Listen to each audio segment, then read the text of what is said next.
Welcome to the Pastured Pig Podcast, where we share the successes and challenges of raising pigs on pasture. We talk to producers all over the country, from small homesteads to large commercial pasture operations. Whether you're new to pastured pigs or have been raising hogs for decades, we hope you hear new ideas and new perspectives on pasturing hogs. Here's your host, Troy McClung.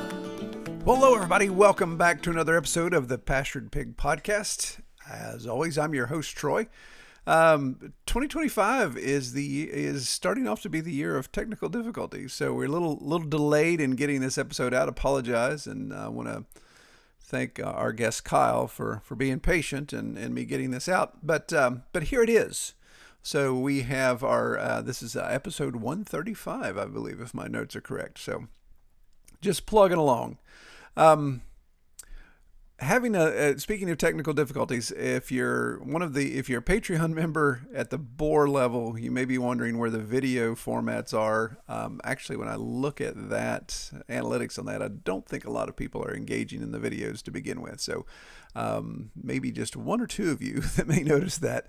But having a little technical difficulty on there, I'm probably going to have to rethink that format with the limitations I have in latency when it comes to bandwidth that causes lower resolution, and that lower resolution is, I think, is subpar. I believe from what I'm seeing and one element of feedback that maybe that's not high enough quality yet. So till I can get even better bandwidth to be able to stream higher resolution with multiple sessions, then we may have to table that. But so speaking of Patreon, again, as always, I want to thank all of those Patreon supporters. I really appreciate them. I'm going to name off our board tier, our highest level tier, and just thank those because they're kind of the foundation of what's allowing the podcast to continue. And that's John, Mark, Tina, Chuck, Fritz, Noah, Rob, and Matt. Appreciate you all helping keep this going and parting with some hard-earned dollars there to support us. Well, an update in 2025. I've been threatening this for the last several months, and it's finally here. Red Tool House Farm is officially pigless. In over 10 years, we have 0 pigs on the property, and I really don't know what to do with myself. I'm kind of shocked, actually. I keep finding myself when I step outside to look over into the south pasture to see, okay, where are the pigs? And there are not any pigs there. And then I think, I need to go out and do chores. I need to go check on the animals. I need to go do this. And then I don't have to do that. And then I also stand and look at, I have about eight bags of pig feed left over, so I didn't manage that very well. So we'll take care of those type of things.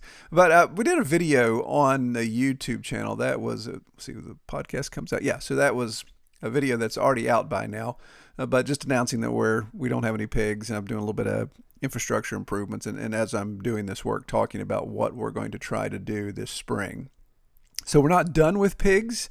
In fact, we're kind of anxious to ramp up again and come at it from a couple different angles. And we've talked about that in some of our videos, and I'm not sure if I mentioned on the podcast, may even end up doing a podcast specifically about that. But yeah, excited to get some feeders on and kind of regroup, reassess, start at basic and go from there, not try to get back into farrowing anytime soon until we're ready to really see how this is going to line out with the rest of the farm plans and what we've got going on here. So that's where we are so far. I want to talk about our guest. Our guest for this episode is, I mentioned his name already, is Kyle Friedman. And Kyle has a really neat story. He's up in the Finger Lakes area of New York. And he is the epitome. He's self-acclaimed city boy that grew up in a very urban situation, never been as far. He just in his own words, just very ignorant when it came to rural life and farming lifestyle. But now here in the Finger Lakes of New York, he's found himself neck deep in it, and he has embraced this new lifestyle 100%. And by utilizing some local mentors, he's been able to put together a farrowing operation fairly quickly. And I'm really excited to see what the future holds for Kyle. So, without any further rambling on, let's go ahead and get into our episode with Kyle, and I'll catch you guys on the back end. Today, we are going up to New York, frosty New York, in the Finger Lakes area, and we are talking with Kyle Friedman. Welcome, Kyle. Thank you for having me. All right. So, Finger Lakes area. I've just recently, in the last several years, have driven through that area several times, and that is gorgeous. That is God's country Very beautiful. up there. Yeah. So, and are you guys in the hard freeze that we're in right now? Because as I look out my window, it's about 6 degrees, I believe. So. It is about 15 degrees right now. We have some 0 and below days coming. It's been very, very, very windy for the past week, which makes it a lot more fun. Oh yeah, yeah. Do you guys have much of a snowpack right now? Not too much. We usually, once November starts, December starts, we usually have a few inches until the spring, and comes and goes. Have a foot here. We've had pretty mild winters the past couple, but this one's not mild at all. Yeah. This one's kicked our butt. We'd normally never have a snowpack that lasts more than 24 hours or 2 days max, and we're going on 10 days without seeing the ground. So it's been a challenge for sure. Yeah, the sun taking a break for a while doesn't help either. Yeah. Indeed. So tell me a little bit about your farm. So for those, and I'll set this up real quick. Those of you guys listening, Kyle did the pre-screen information, and he's new to farming, so he's just getting started.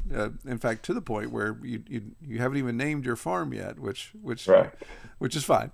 There's no law that says you have to have a farm name before you can do anything. So we're going to talk a little bit about what got you into this, but obviously where you are right now. So let's first talk about we've kind of covered geography. Everybody, after we find out where you are, then everybody wants to know, okay, what are you dealing with? So are you on 2 acres? Are you on 100 acres? What's your setup there right now? Okay, so how do I make this simple? Here we go. Okay, so where I live so my mom has 2 acres, my girlfriend has 3 acres, and my brother-in-law and sister have 60, and his parents have 40. That is all connected. Oh, wow. His family owned it originally for a very long time. My brother-in-law and sister moved up here about 10 years ago, bought the house that now my girlfriend lives in, and then 5 years ago, or a few years ago, bought the farm from them and took that over. They haven't really used it for much over the years. They both worked. It's kind of just been, they horse farmed back a little bit in the day, did some hay, and it kind of just all overgrown. And, what land does when you don't really do anything to it. They didn't, like I said, they didn't really have the time. I moved up here at the end of 2021. I grew up in South Jersey until I was 23. Then I lived in South Florida for 7 years, and then bounced around a little during the pandemic. Ended up back in New Jersey, and then here. I'm a city suburban kid until I moved here. I didn't like getting dirty. I didn't know the difference between an impact drill and a regular drill. I didn't know 2x4s or what built houses inside walls. Like I didn't know how to change oil in a car. Nothing. Wow. Didn't get any of it. Moved here, and I lived here for about 6 months. I moved here with the intention to work for them. They have a catering company, but my brother-in-law is a chef. And the first winter here was really cold and brutal. I was used to Florida and not winters like this. And, they had some chickens and a couple of cows that they raised just to eat, and chickens for the eggs. And they did pigs every summer too. My first summer here, they got some pigs. That was the first time in my life I'd ever seen a pig in person. Actually, it's not true. When I first moved here, that December, we butchered pigs and I helped them do it. And then I was like, oh, this is pretty cool. Like, this is where my meat comes from. First time really ever like seeing a pig. And then that following spring, they got some pigs. I would kind of watch them exist. It was really cool. And then eventually I was like, hey, I can do chores for you in the morning. I don't really have anything else to do, half the time, unless I'm working for you guys.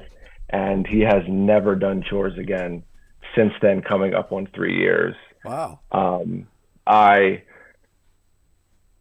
At the end of that year, I found some people in Marketplace that were selling hay to an unrelated thing, and I went and met them and realized they were pig farmers. And my mom always told me I'm somebody who loves to ask questions, and I asked this guy so many questions, and he was happy to answer it. He was an older farmer, and he was big on like the whole the American food supply, and we'll go into how they butcher pigs in the ocean and blah, blah, blah, and do this and do that.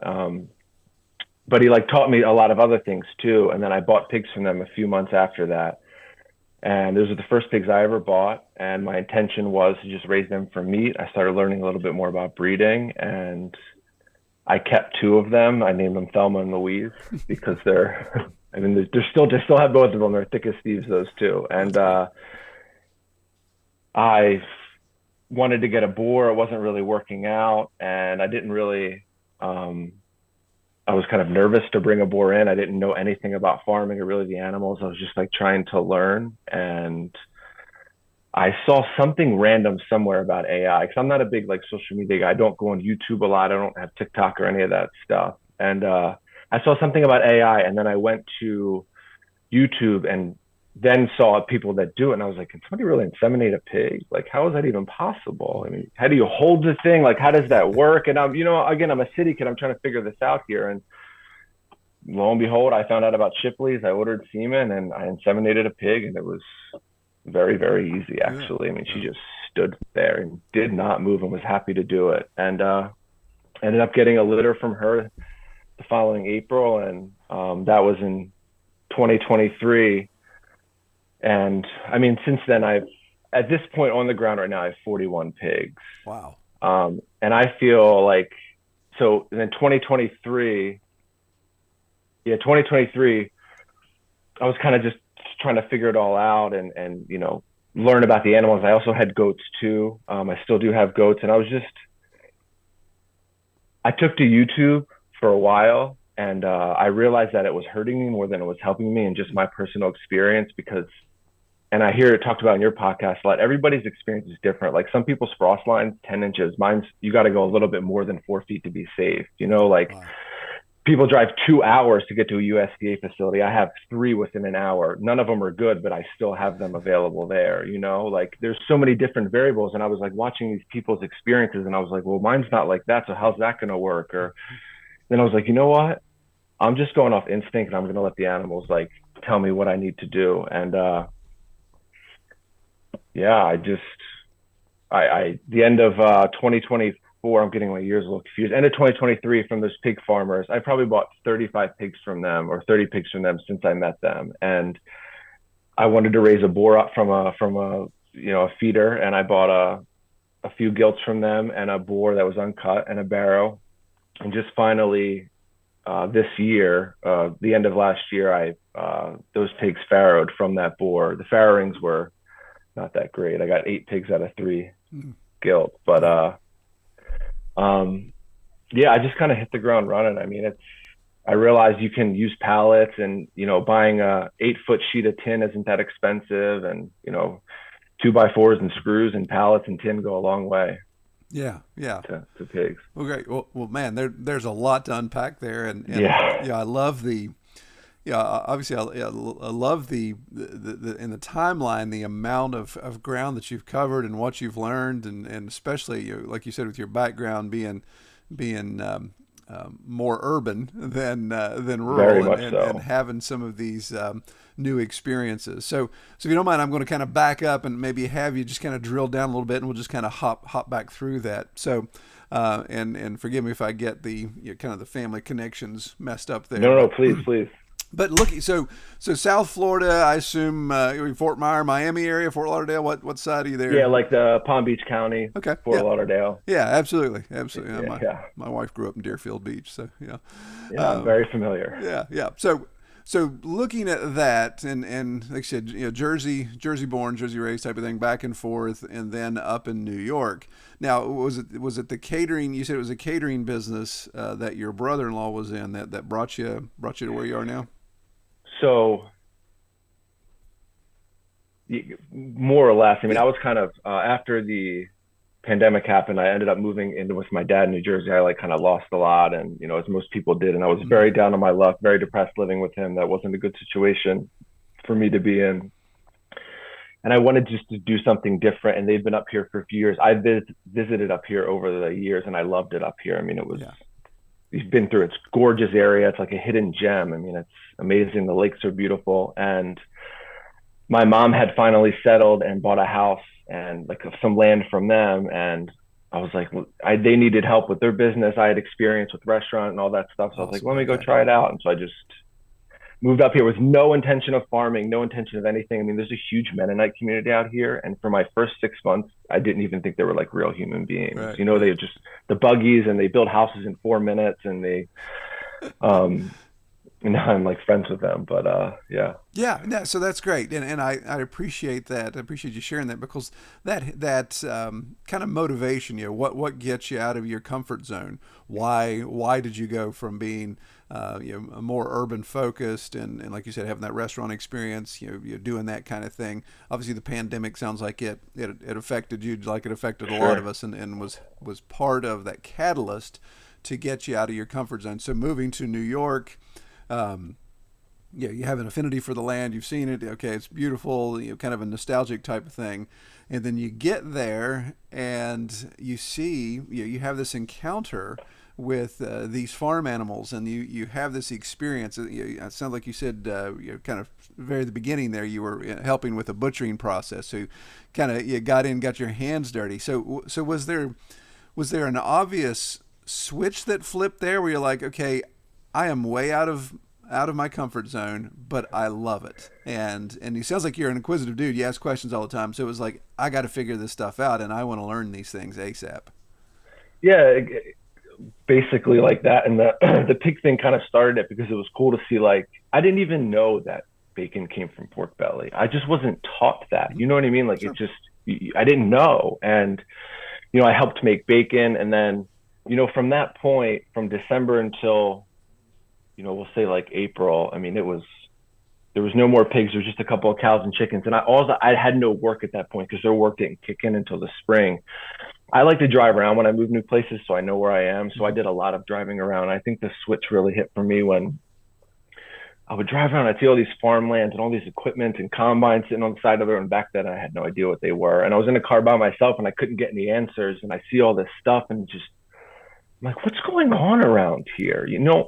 And yeah, there's some like that in New Jersey, and I've driven, north to south from Ohio to Florida, but you're not paying attention if you don't know what you're looking for. It's just like, oh, that's beautiful. And I had to know more, and I just wanted to know more. And I asked questions, and I couldn't get them. And I started to meet more people and more farmers and ask questions. And at one point, they have an older, like, 2-wheel drive John Deere, and they just have a little 5-foot brush hog and do a little brush hogging. And in the summer, I was like, I really want to learn how to drive the tractor. And I started driving the tractor, and I was like, man, this is good stuff here. Yeah, yeah, I really like this. Like, I feel like I was like meant to do this truly. yeah. Do you feel like it awakened maybe some maybe kid instinct there? I mean, I think we as kids, especially as young men, kids, as boys, gravitating towards the tractors. I just remember as a kid always having an affinity for a tractor, and we're not in a big ag area. It's just our topography doesn't allow you to have these huge combines and those type of things. But a tractor was something that always fascinated me. So you see that 2-wheel drive tractor, you want to do some bush hogging. I mean, you get on that for the first time. Is that like, okay, this is tapping a part of me that I've not really experienced before? And was there anything Yeah, like because that? I don't. This is probably the first time I ever like actually physically put my hand on one in my Yeah, whole life. yeah, There's no tractors really riding around, West Palm Beach. sure, sure.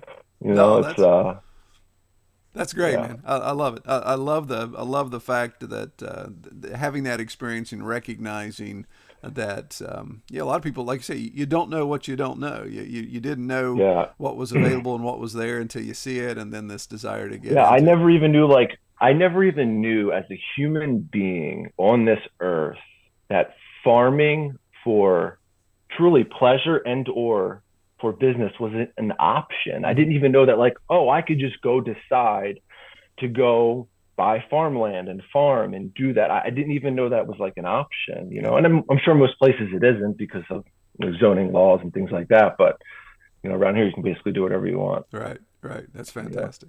So does the catering business does it utilize the farm products there? Or is that the obvious connection? It's Or starting to more now, yeah, somewhat so.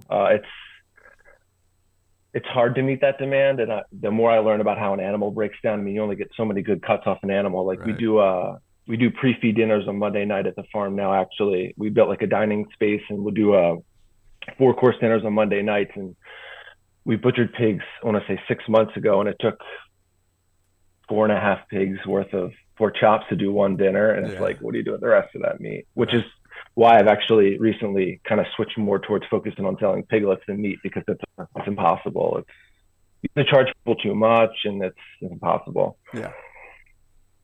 No, that's and I love that too, man. That's something that really resonates with a lot of us producers once you get to that point and you say, you see that customer push, and that's an issue that we've run into in the last 2 years with how we manage our farm business and the different things we've tried, and recognizing, when it's pork, when it's poultry, when it's beef, it's anything.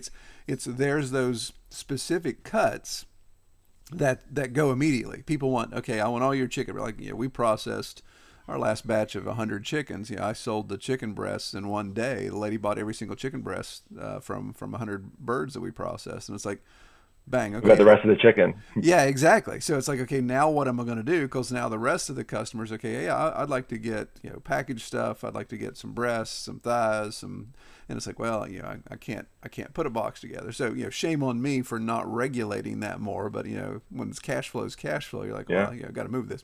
But yeah, seeing that and saying, wow, just to do one dinner for X amount of people that we're all going to feed pork chops. There's only so many pork chops that come out of a full-size pig, and then depends on how big that pig is too. Right. So now you've got, and the bigger the pig, the more meat you have, and the more left over. It's crazy. Yeah. So yeah, that's great. I mean, again, just sounds like tons and tons of learning experiences here, and great takeaways from that. So looking at the fact that you arrived at a farm that was already had animals on it, so there was some establishment. You weren't starting from scratch per se with a raw piece of land.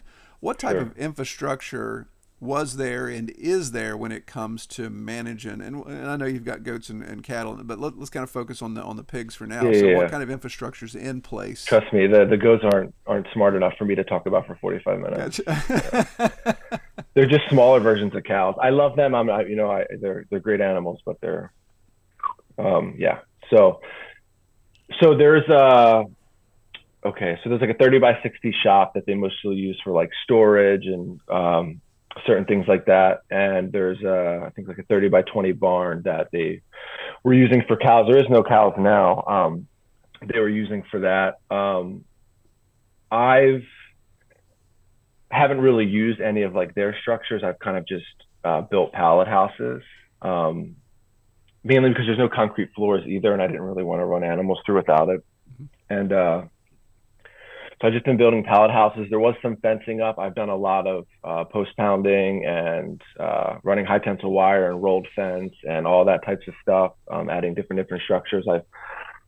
I've used my girlfriend's land, her 3 acres where they used to live. There was nothing either. I've put fence up there and taken fence down, and I've now finally started to segregate everything to my mom's 2 acres to use that, just because it's the only thing of all the things here that's closest to mine. I can't really afford to buy land at this moment, even though there's not really any for sale. The Mennonites buy it all up really fast, and with an unlimited supply of money. But so I'm just trying to like focus on something that's more mine. And now that I know that I want to farm, why I say I've really been doing it for probably 2.5 years, but to me, I've really been doing it as a business in my head for a year. And now that I really know what I want to do, I'm trying to focus everything to one place. And so I've built, I have some pictures that I saved earlier before I got on that I can email you to just like for reference points of like, so pallet houses and different like little sections of like 30 by 60 areas, and just trying to figure out what I want to do. I've noticed that with pigs, electric 1 or 2 strands, like everybody says, of electric wire, the bigger the pig gets, the more scared it is to get shocked. Mm-hmm. Like, it's unbelievable how a 700-pound pig, the electric could be shut off, and it's like, I don't even want to take the chance. Right. I'm so scared. Yeah. But it could eat me if it wanted to. Mm-hmm. It's remarkable. Yeah. And I'm actually in the process right now of building a barn. I've put 3 of the poles up myself. Like I said, I have no experience, and a dairy farmer Mennonite who lives down the street from me, I've befriended him, and he's actually going to help me build it. Hopefully in the next week or two, we're going to finally, like, he's going to get a couple of his buddies and we're going to throw the thing up. I actually traded him a pig. I've traded him multiple pigs, but he wanted a pig from me recently. He was like, how much do you want for it? And I was like, to help me build my barn and get this pig out of here, like, so awesome. That's kind of my next step right now, because I need to, like, I have a tractor. I want to get some things undercover when I can and work on things and try to, now that I'm farrowing, I want to have a little bit more control of, and I also want to milk the goats too, but we're not going to talk about that. So I need a barn for that. Yeah, no, that's great, man. Oh, I love the bartering aspect of that and that experience and of course, like you said, you don't have a lot of building experience under your belt right now, but man,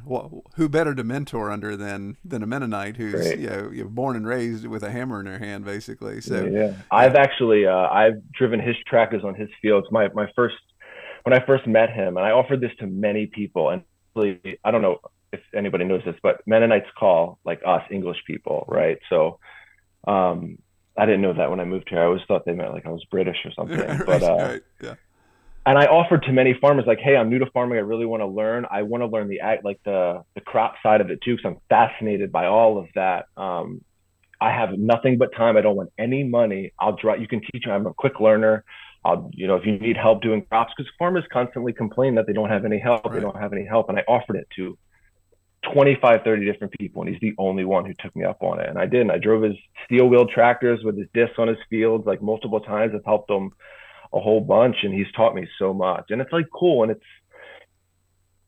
without the Mennonite presence in this community and how they've been helpful to me and so willing to like help me when I didn't know things. And I heard I just listened to the podcast recently, the Three Sounder Girls, I believe. Mm-hmm. And they were talking about how it's like people make you sometimes feel dumb when you ask questions. And even as a man, they look at me like, how do you not know that? I'm sorry, I was doing something else for 30 years while you were doing this. Like, what do you want from me? And they're not like that. And they like want to teach you and they want to help you. And I think if I just had the reliance of the English people around here, I wouldn't have stayed farming. I wouldn't have had the confidence or even the ability to go forward. It's kind of sad, really. Yeah, no, and that's huge, and I agree with you 100%. I think when you look at the Mennonites and the Amish communities, I mean, they understand what the word community really means. It's not that there's a geographic bond that brings us together, so we're all in the same community just because we live close to one another. Their community is really helping one another out, sharing in expenses, like you said, even when it comes to land acquisition, they're sharing in that, and you think of, you mentioned the purchase power they have when it comes to land because of that community model, but it's also, the backup plan. Do they have health insurance? No, they don't need it because of these type of things. They have all of this stuff in place, and barn raising, barn moving, all those things that you see, like, hey, these guys know what it means to help one another out and be there in the time of need. And I agree with you 100%. The fact that they take you and teach you, I mean, you've got generational experience and generational knowledge there that you can tap into. So it's not just one guy's experience. He's tied to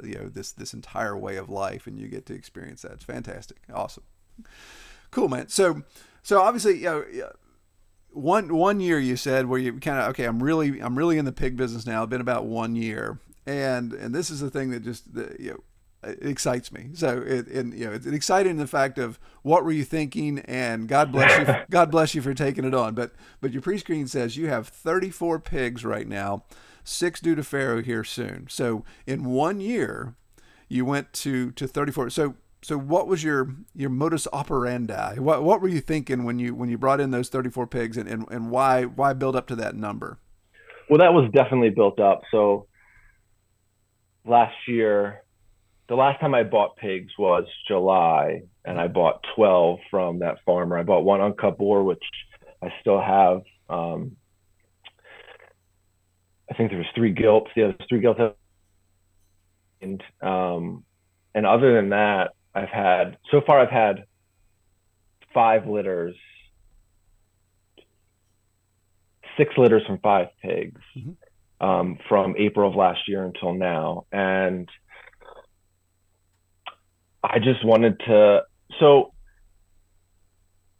I'm a chaos driven person too, like to even take the step farther, a little bit more of my background, like from, like when I was younger, younger environment. Like I wasn't, I didn't walk the right path. We'll see. And that's the reason I moved to Florida. Like I sought like a 12-step a rehabilitation program, went through Mhm. like a 12-step program for many years and learned a lot and loved that stuff. And it was really good information of self-development and self-help. And like, it's like made me who I am, understand even this stuff. And I've always been a chaos driven person. Like I get bored really easy, and farming is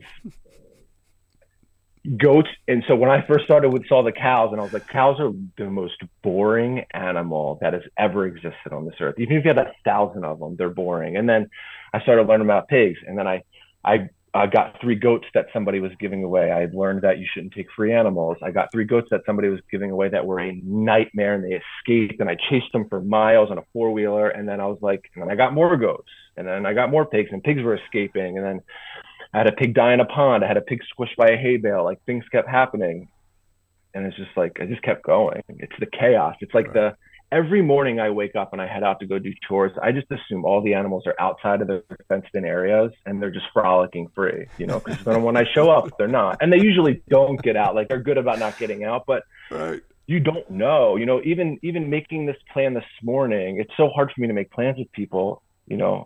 Because I don't know what the morning's going to bring. I have no idea. Yeah. You Yeah. know, could be anything. Yeah. Oh, It's yeah. And those 6 pigs, I have one due to farrow next week, and then I believe 10 days after that another one, and 10 days after that another one, and then yeah. I have 2 gilts with the boar right now. I have 7 gilts getting ready to go with a boar in 2 months, and yeah, I have about, I think, including gilts and sows, like I would say like 16 of my breeding stock right now Yeah. that I want to all be bred consistently within the next 4 months, 5 months. That's great. Yeah. Yeah, Yeah.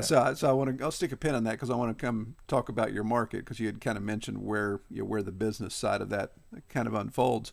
But first of all, I want to say, man, just hats off to you. God bless you. I do a lot of work in the recovery sector in my marketing business, and I get to see firsthand just how difficult it is to get through that. So Sure. the whole recovery element of that, and awesome. Sounds like that was about 15 years in your past. It sounds like. So yeah, I love that chaos driven model. It's always anticipate the worst, and you get up in the morning and it's not the worst, then you're not disappointed, right? Yeah. So yeah, think fastball just for the curve type situation. Very cool. So I assume you'd kind of mentioned with all of these, with your breeding stock and the cycle that you've got going there, and the amount of breeding you want to have done. So at some point in spring of 2025, gonna be a lot of piglets on the ground.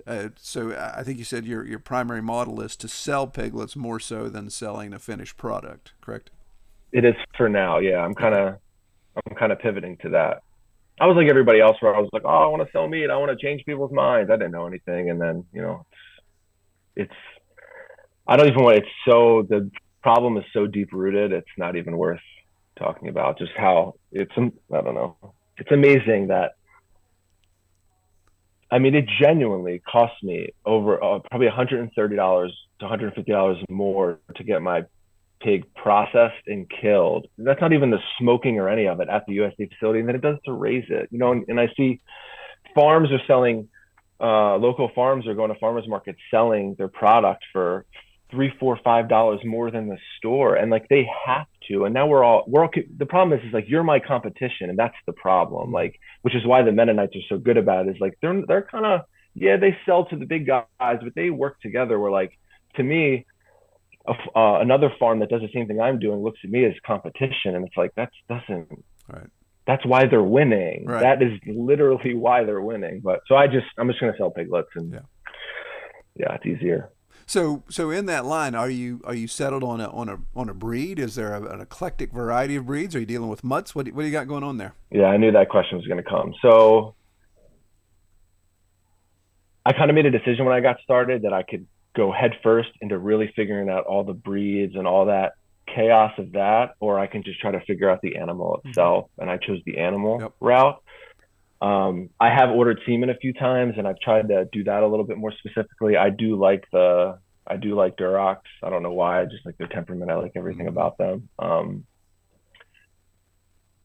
Yeah, I try not to overthink it too much. Honestly, I mean, they're in this area specifically, anybody that's buying a feeder pig just wants a feeder pig. They want it to grow as fast as it can get, and like they don't really care. Some people care about color. That's how they look at it. Even the farmers that I dealt with that are 40 minutes away, I was telling you about, they never really knew about breed. They just always went by color because people just wanted feeder pigs, so they didn't need to get into it. So I'm using my brain in other places because I know I can get lost in that part, and I don't want to do that. Yeah. And it's not financially worth it to me to seek more expensive breeds at this moment.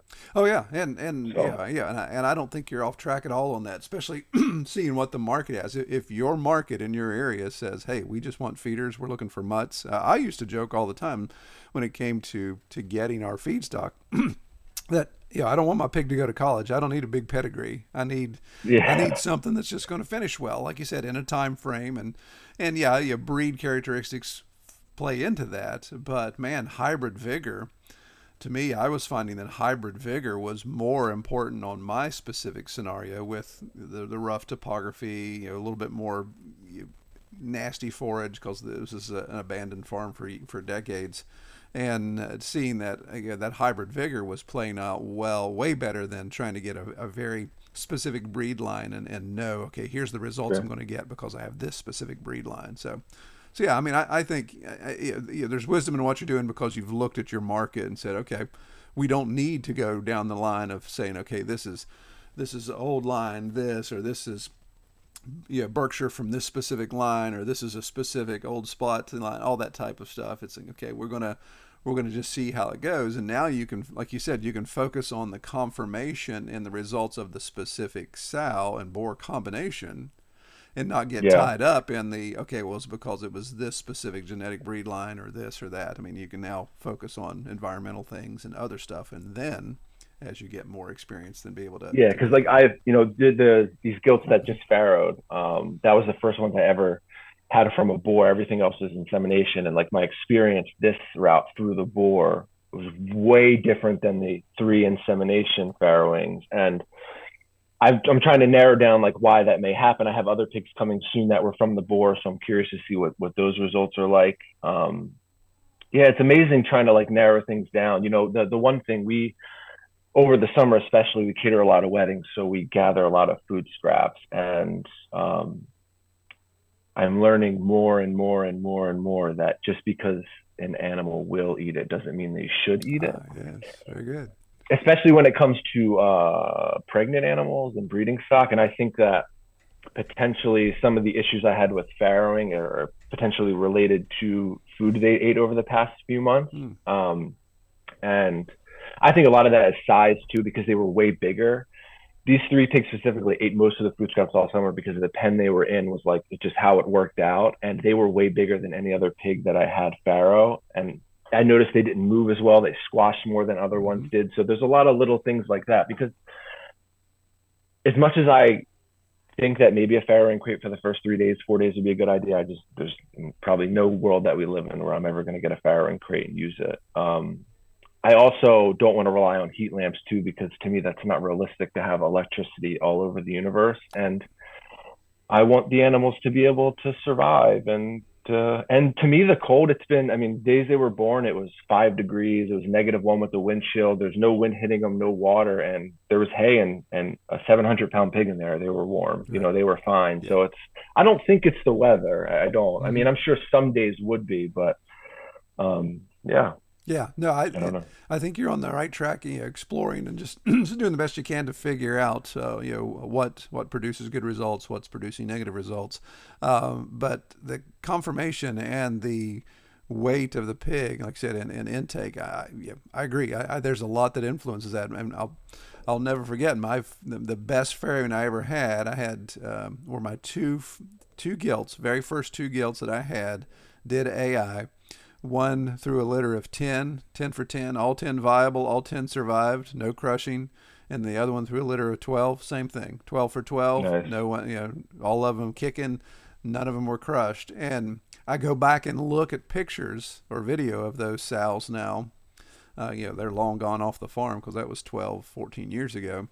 And they look malnourished. I'm like, did I starve those sows? Yeah, those gilts before they farrowed, and I look at their conformations like, that doesn't look anything anything like the sows I have now. Now, granted, they were, one was a Hampshire and one was a landrace, but I'm like, yeah, there's something to that, and I've had the opposite situation as well. I had one sow that was overweight, could not get her to drop weight, and she farrowed, and it was a nightmare. I was pulling pigs, and I ended up losing her in the process. So yeah, so I think there's definitely a lot to that, and exploring the intake during pregnancy and just what they're allowed to do and how much weight they're allowed to put on. But yeah, that's good that you've got an eye on that.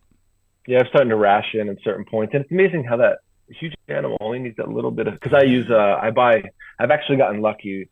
I hear other people talk about their feeds, and through my brother-in-law's father, he's known this farmer for a long time, and I pay like $15 a hundred for pig feed, and it's just soybean, corn, and minerals, and he's a really nice guy. Like it's a comparative to the closest farm store or like the big places around here, like the grain mills, it is way cheaper, and it's good. It works, but yeah, I've tried to ration it, but it's amazing how like just 3 to 4, 4 to 5 pounds of this feed, 6 pounds of the feed is all they need for the whole day.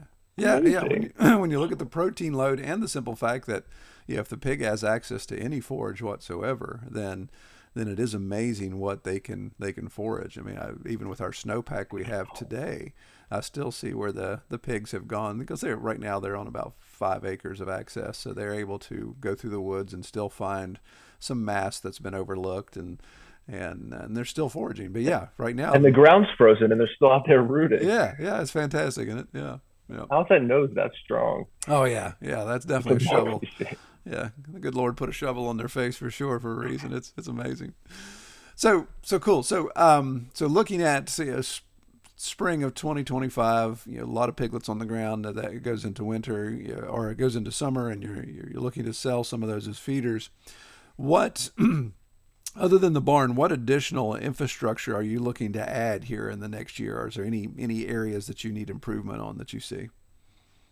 So the barn will be the first step, and then from there, I'll probably just do like a little 3-sided, building for like more for like tractor and things like that. Maybe to like store feed in, or she only has 2 acres, and I'm trying to focus on that. So there's not like a ton of space. I am still going to use, because it connects to their 60, I'm going to still use their land for like fencing and things, and some crop work with my Mennonite friend until I can get myself a bigger tractor. But just kind of probably like a half of a 3-sided building and the barn. And I hope, my goal is, if I'm thinking ahead, I'm building that barn in a way where I can just keep going off of it, because I see no reason to slow down. And 50, 60, 70 sows, I don't know, who knows what's going to happen. I'm just going to keep going and going and going until there's just way more pigs than I need, I guess. Right, exactly. There's a huge market, like most places in the spring here, for piglets, and people come and go, and some people have a lot, and I'm hoping to, by next spring, so spring 2026, I'd like the time to be able to have, a few hundred piglets for sale, for sure. Yeah. And so how right now, or in the process coming up, how are you planning on getting that word out? Is that going to be a word of mouth type scenario, or do you have a specific? So I've already since I have some piglets for sale now, I hung a sign up just at the local farm store, which is hugely popular around here, for like 50 miles, Mennonite owned. I mean, they're like, that place is no joke. And you just you bring the sign and you're like, hey, can I hang this up? They give you a piece of tape, you hang it up, there's a little ripped phone number. And that's kind of my first effort. I've reached out to other people too, but that's, to me, I want to be known through them, because anybody that walks in there, they're like, hey, we're gonna get piglets, and if they're like, call this guy, then that's I want to be known through them for sure. Sweet, good deal. So are you? And I'm okay with it taking some time, Yeah. I mean that, and that's the thing, when you look at the volume of what we're talking about, and again, you'll explore your market as it unfolds. But if the typical customer is buying 2 piglets to raise out, like a homestead level, or you're dealing with these farmers like, give me 10, give me 12, give me 20 type of thing, then that changes the amount of customers that you need at any given time. And as you build these relationships, then I'm sure there's going to be situations where Farmer John is going to be like, hey man, Kyle, I need every year I want this many pigs from you because this is how things are going to work out for me. So getting into that situation where you got those repeat customers and you can start to forecast to say, okay, it's time to add a couple more sows because I know come 6 to 9 months from now we've got this many requested that we're going to have to produce. And it's so unpredictable. Like I'm just finding, I mean, I can have 50 sows. This isn't, if I want to shoot for 10 piglets each, that does not mean I can get 4 a piece. I mean, you never know what's going to happen. So I'm just, in my head, it's,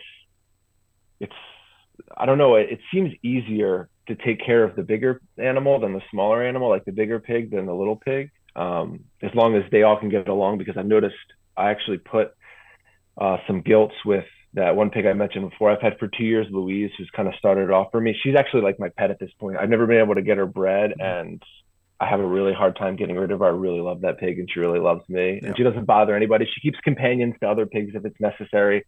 But I put her in a pen with 2 others, and that was the first time I was like, oh my God, she's going to kill that pig, like running after her, slamming her into stuff. And I was like, I got them separated. But other than that, I mean, I think about people that raise like 1,000 feeder pigs a year, 2,000 feeder pigs, whether on pasture in a barn. To me, I would do it, but like that's like really chaotic. I mean, that is a lot of chaotic animals, really small. It's a lot of energy running around. But like 50, 60, 70, 100 sows, you give them enough space, something to scratch on, and a little bit of feed and water, they have no problems. Yeah. They'll move around when they want. They'll do their thing, and they're good. So how are you at this point right now?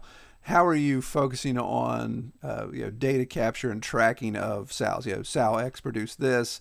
You're to the point now where I would assume you can't just look out in the meadow and say, well, that's Thelma, that's Louise, and that's Josephine. We hope you have enjoyed this episode of the Pastured Pig Podcast.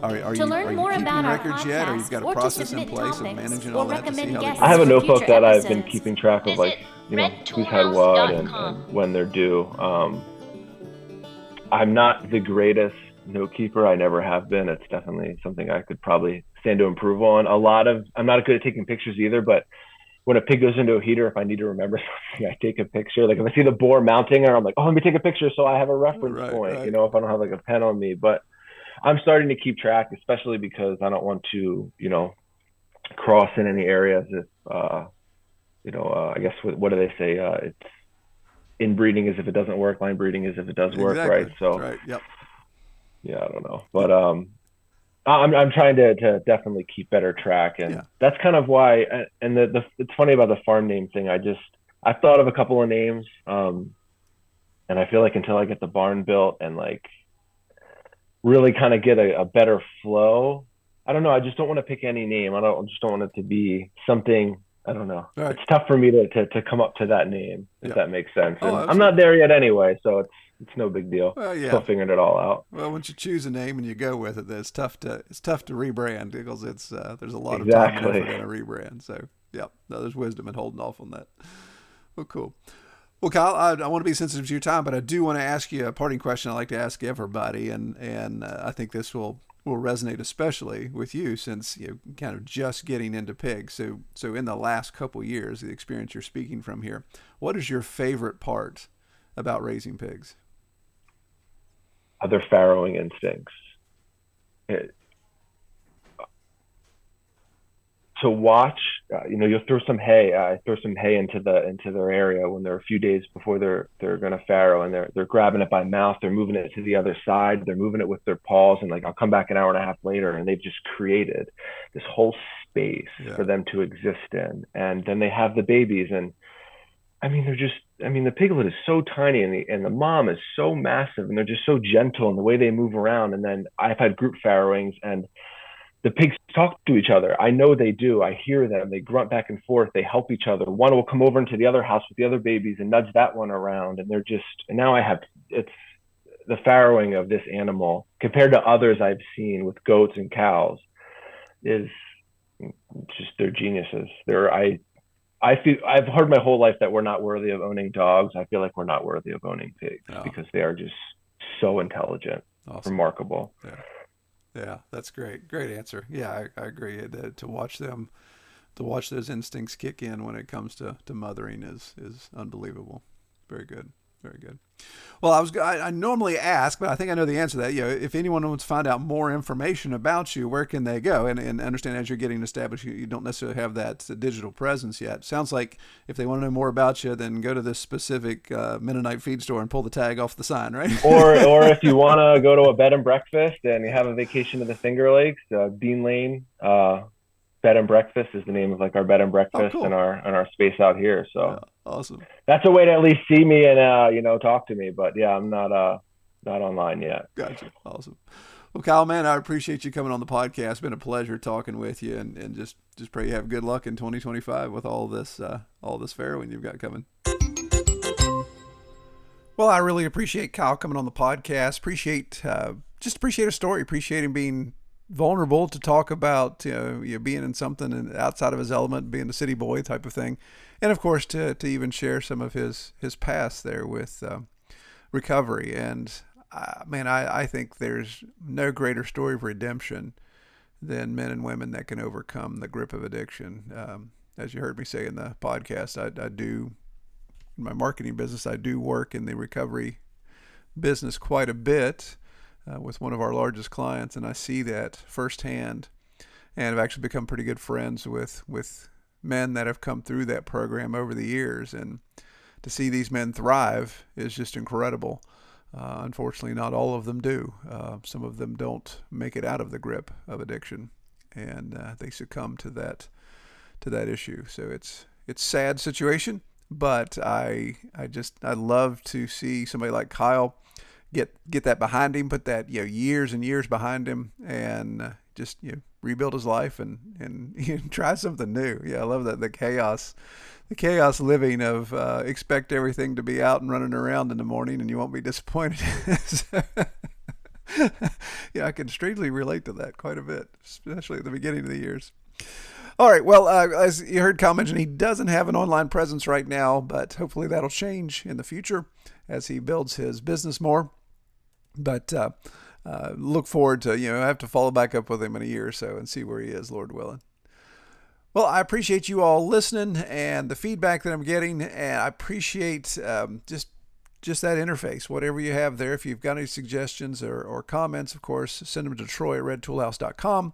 If you'd like to be on the podcast, please use our pre-screening on thepasturedpig.com, and you can use the podcast link there, and it just gives me some information so I can be a little educated when I reach out to you to schedule something.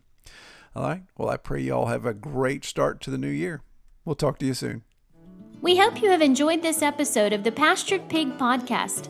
To learn more about our podcast or to submit topics or recommend guests for future episodes, visit redtoolhouse.com.